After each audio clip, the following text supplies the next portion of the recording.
히말라야, 에베레스트를 오르는 등산가들이나 남미, 안데스 산맥을 여행하는 사람들에게 항상 따라다니는 그림자가 있습니다. 바로 고산병이죠. 그런데 고산병은 단순히 머리가 아프고 숨쉬기 힘든 증상이 아니라 실제로 목숨을 위협할 만큼 무서운 병이라는 사실 알고 계셨나요? 처음 산을 오를 때는 대부분 가벼운 두통이나 피로감을 느낍니다. 그런데 해발 2500m 이상에서 산소가 줄어들면서 우리 몸은 산소를 더 끌어들이기 위해 숨을 빨리 쉬게 되고 심장은 미친 듯이 뛰기 시작하죠. 이때 사람들은 조금 힘든가 보다 하고 넘기지만 사실 이 순간부터 몸은 서서히 위기를 향해 가고 있는 겁니다.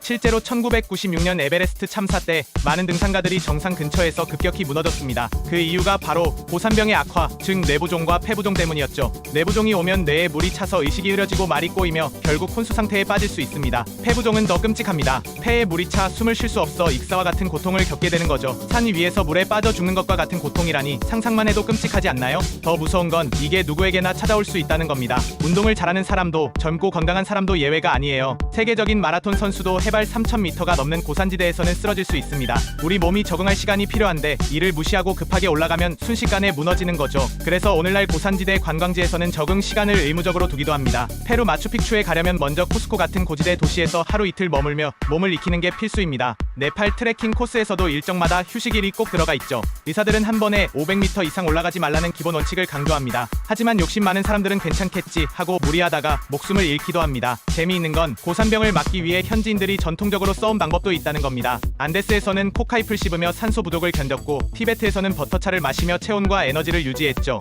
현대의학에서도 아세타조라마이드 같은 약을 미리 복용해 증상을 완화하기도 합니다. 결국 고산병이 무서운 이유는 우리 몸이 절대 속일 수 없는 산소의 법칙을 거슬렀을 때 찾아오기 때문입니다. 숨 쉬는 것이 당연하다고 생각했는데 그 기본조차 빼앗기는 순간 인간은 무력해질 수밖에 없죠. 그래서 고산병은 단순한 여행의 불편함이 아니라 자연이 인간에게 건네는 냉정한 경고장 같은 존재입니다. 오늘도 세상은 넓고 우리가 모르는 상식은 많습니다.